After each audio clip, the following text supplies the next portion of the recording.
انسان کی فطرت ہے، جب اللہ تعالیٰ اس کو رزق دیتا ہے، دولت کے دروازے اس کے لیے کھولتا ہے، اس کو جاہ و منصب ملتا ہے، اور یہ اللہ تعالیٰ اس کو جاہ و منصب دے کے، دولت دے کے، اس کو پیسہ روپیہ دے کے اس کی آزمائش کرتا ہے، لیکن اس کو آزمائش نہیں سمجھتا۔ فَيَقُولُ، وہ کہتا ہے ربی اکرمن، میرے رب نے مجھے عزت دی ہے، وہ اس کو عزت سمجھ لیتا ہے اور کہتا ہے کہ میں اللہ کا محبوب ہوں، مجھے اللہ پسند کرتا ہے تو اس لیے مجھے دولت دی ہے، ورنہ میں غربت کی چکی میں پس رہا ہوتا۔ وہ دولت کو جو ہے وہ عزت سمجھتا ہے، حالانکہ اللہ نے بطور آزمائش اس کو دولت دی ہے۔ جب کسی بندے کو پوچھا جائے نا بتا کیا حال ہے، تو اگر اس کے پاس دولت کے انبار، وہ کہتا ہے بڑا فضل ہے اللہ کا۔ اچھا کیا فضل ہے اللہ کا؟ تو تہجد کی نماز بھی پڑھنے لگ گیا؟ نہیں، میں تو 5 بھی نہیں پڑھتا۔ اچھا کیا فضل ہے کہ اللہ نے تجھے یہ کرم کر دیا کہ تیری زبان پہ جھوٹ نہیں آتا؟ نہیں، میں تو صبح و شام جھوٹ بولتا ہوں، ٹیکس بھی چوری کرتا ہوں، میں تو سب کچھ کرتا ہوں، تو پھر کیا فضل ہے؟ کہتا ہے مجھے دولت دے دی گئی۔ تو یہ انسان کی فطرت ہے کہ دولت جو مل جائے اس کو تو اس کو فضل الہی سمجھتا ہے، وہ ناجائز طریقے سے بھی لے تو اس کو بھی فضل سمجھتا ہے۔ کبھی آپ نے دیکھا ہوگا کہ سراسر کمائی حرام کی ہے، ناجائز فروشی کے ساتھ، رشوت کے ساتھ، اور کیا کیا دھندے کے ساتھ اس نے جو ہے وہ دولت کمائی، اور عالی نصب کوٹھی بنا کے اوپر لکھ دیا ھذا من فضل ربی، یہ میرے رب کا فضل ہے۔ حالانکہ یہ تو قہر تھا، آزمائش تھی اس کے اوپر، لیکن وہ شیطان نے اس کو جس راستے پہ لگایا اور شیطانی دھندے کے ساتھ جو اس نے دولت کمائی، اس کو بھی یہ فضل ربی قرار دے رہا ہے اور سمجھتا ہے کہ واقعی میرے رب کا فضل ہے۔ نہیں، اللہ فرماتا ہے ایسا نہیں ہے، یہ اس کی کج فکری ہے۔ فضل یہ نہیں ہے کہ کسی کو دولت دے دی جائے، فضل یہ ہے کسی کو تہجد کے سجدوں کی توفیق دے دی جائے، فضل یہ ہے کسی کے سینے کے اندر ایمان کا چراغاں کر دیا جائے، فضل یہ ہے کہ کوئی شخص جھوٹ بولنا چاہے بھی، ایک غیبی طاقت زبان کو پکڑ لے، میرے بندے تو محمد عربی کا نوکر ہے اور محمد عربی صادق بھی تھا، امین بھی تھا، تو جھوٹ بولنا اچھا لگتا ہے، تو وہ جھوٹ بولنا چاہے بھی تو نہ بول سکے۔ یہ ہے رب کا فضل، یہ ہے رب کی کرم نوازی، اور یہ ہے رب کے رحم کا انداز۔ لیکن انسان کی کج فکری ہے، اللہ آزماتا ہے اس کو دولت دے کے، حالانکہ دولت کی آزمائش بہت ڈاڈی آزمائش ہے۔ حضرت عبداللہ ابن مبارک کہتے ہیں ہمیں غربت سے بھی آزمایا گیا اور دولت سے بھی آزمایا گیا۔ غربت کی آزمائش میں تو ہم پورے نکلے، لیکن دولت کی آزمائش میں ہم پورے نہ نکل سکے۔ یہ آزمائش زیادہ سخت آزمائش ہے، لیکن فیقول، بندہ کہتا ہے ربی اکرمن، میرے رب نے مجھے عزت دے دی ہے۔ کوئی عہدہ مل جائے، کوئی شان و شوکت دنیا کی مل جائے، چاہے وہ اس کا ذریعہ کوئی بھی ہو، بندہ کہتا ہے جی فلاں پہ بڑا ہی اللہ کا فضل ہو گیا ہے۔ یار ایک معمولی شخص تھا، گلی سے نکلا، اب دیکھو جو ہے وہ وزارت کا قلم دان تھامے ہوئے ہے، بڑا فضل ہوا۔ کیا فضل ہوا اس کے اوپر کہ اس نے جائز ناجائز ہر راستہ جو ہے وہ اختیار کیا اور رب کو قدم قدم پہ ناراض کیا، اور ہم اس کو فضل گردان رہے ہیں۔ کہا فضل نہیں ہے، یہ ڈاڈی آزمائش ہے۔ لیکن انسان کی کج فکری ہے، وہ اس کو فضل کہہ رہا ہے۔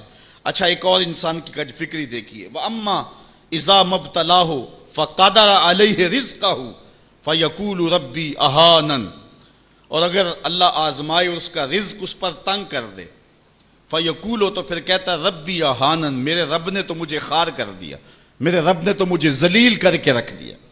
یہ فطرت ہے انسان کی کہ اس کو تھوڑی سی سختی ملے، دولت کے انبار جو تیزی کے ساتھ آ رہے ہیں تھوڑا سا کم ہو جائیں، اور اس کو غربت کی چکی میں پیسا جائے۔ تو یہ بھی اس کی آزمائش تھی، دولت دے کے آزمائش کی گئی کہ کیا راہ خدا میں لٹاتا ہے کہ نہیں لٹاتا، میرے راستے کے اندر اس کو خرچ کرتا ہے کہ نہیں کرتا۔ یتیم، غریب، مسکین، لاچار، مجبور، نانے شبینہ کو ترستے ہوئے، بیمار، کیا ان کو ڈھونڈ ڈھونڈ کے ان کی دہلیز پہ پہنچتا ہے کہ نہیں پہنچتا۔ ایک تو یہ آزمائش تھی، لیکن اس نے اس کو آزمائش نہیں، اس کو عزت سمجھ لیا۔ اس نے کہا کہ میرا اللہ میرے پہ راضی ہے تو تبھی اتنی دولت دی ہے۔ اچھا اگر دولت اللہ کی رضا کی علامت ہوتی تو فرعون دولت مند نہ ہوتا، قارون کو خزانہ نہ دیا جاتا۔ اور دوسری بات، جب اس کو دولت نہیں دی جاتی، غربت میں آتا ہے تو کہتا ہے میرے رب نے مجھے رسوا کر دیا۔ یہ بھی اس کی کج فکری ہے۔ یار وہ بھی تو ہوئے ہیں کہ زمانے کے اندر ایک پھوٹی کوڑی بھی ان کے پاس نہیں رہی ہے۔ اللہ اکبر، آؤ دیکھو فقر بو ذر کو سلام کرو، آؤ دیکھو فقر اویس کو سلام کرو، اچھا آ جاؤ حضور کی دہلیز پہ فقر محمدی کو سلام کرو۔ یہ عزت ہے، عزت یہ بھی آزمائش ہے. اللہ دیکھتا ہے کہ فقر کی آزمائش میں کون پورا نکلتا ہے. زبان پر جو ہے وہ ناشکری کے لفظ تو نہیں لاتا. مل جائے اللہ کی طرف سے عطا ہو تو وہ بھی آزمائش ہے کہ اس پہ شکر ادا کرتا ہے کہ نہیں کرتا, اور نہ ملے تو یہ بھی آزمائش ہے کہ اس پہ صبر کرتا ہے یا کہ نہیں کرتا. واہ ویلا کر دیا, شور و غل مچا دیا, لٹ گیا, میرے پاس کچھ دیا, اپنی غربت کے اشتہار لگا دیے. ایک ایک شخص کے آگے ہاتھ پھیلاتا پھرتا ہے, اپنی غربت کی عزت کو پامال کر رہا ہے, اس امتحان میں ناکام ہو گیا. اب سنو اللہ کیا ارشاد فرماتا ہے, کلا بل لا تکرمون الیتیم. تم کہتے ہو کہ ہمیں دولت نہیں ملی تو رسوا کر دیا گیا, اور دولت مل گئی تو اللہ کا فضل سمجھتے ہو. اللہ فرماتا ہے ایسا نہیں ہے. اگر تمہیں آزمائش میں ڈالا گیا ہے تو تم اس آزمائش میں کہاں تک پورے نکلے ہو. آج تمہارے اوپر جو سختیاں آئی ہیں, آج اللہ تعالیٰ کی اگر ناراضگی ہے تو اس کا یہ سبب نہیں ہے کہ تم کو دولت نہیں دی گئی, بلکہ سبب کیا ہے غور کیجئے. کلا, ایسا ہرگز نہیں. جو اس کی فکر تھی کلا سے نفی کر دی گئی, اور اس بات کس چیز کا کیا گیا, بل لا تکرمون الیتیم. تم یتیموں کو عزت نہیں دیتے ہو. اصل بات یہ ہے جو بات سوچنے کی ہے. اب قرآن کا یہاں اسلوب دیکھیے, میں قربان جاؤں قرآن کے اسلوب پہ. ایسے ہی نہیں, جب اکرمہ ابو جہل کا بیٹا اسلام کے حصار میں آتا ہے تو قرآن پڑھتا ہے نا تو آشش کر اٹھتا ہے اور پھر روتا ہے اور کہتا ہے ہاذا کلام و ربی, یہ میرے رب کا کلام ہے. اور قرآن بتا رہا ہے, اس کا لہجہ بتاتا ہے. اسلوب دیکھیے. بات غریب کو روٹی دینے کی نہیں کی گئی, غریب کو جو ہے وہ کھانا دینے کی نہیں کی گئی, اس کو کپڑے پہنانے کی نہیں کی گئی. قرآن نے جو کہا ہے کلا بل لا تکرمون الیتیم, بات یہ ہے کہ تم یتیم کو عزت نہیں دیتے ہو. یتیم کو تم عزت کیسے دے سکتے ہو یہ تم جانتے ہو کہ اس کی تکریم کیسے کرنی ہے. تمہارے پاس یتیم کو پہنانے کے لیے کپڑا نہیں ہے, اس کو دینے کے لیے روٹی نہیں ہے, لیکن تمہارے سینے میں پیار تو رکھا ہوا ہے نا. اس برہنہ یتیم کو سینے سے لگا کر کے اس کا ماتھا تو چوم سکتے ہو نا.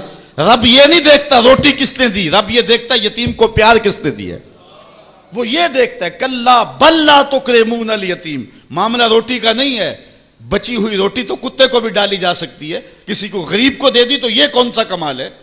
جو دیگیں بچ گئی وہ مدرسے میں بھیج دی, یہ کمال کی بات نہیں ہے.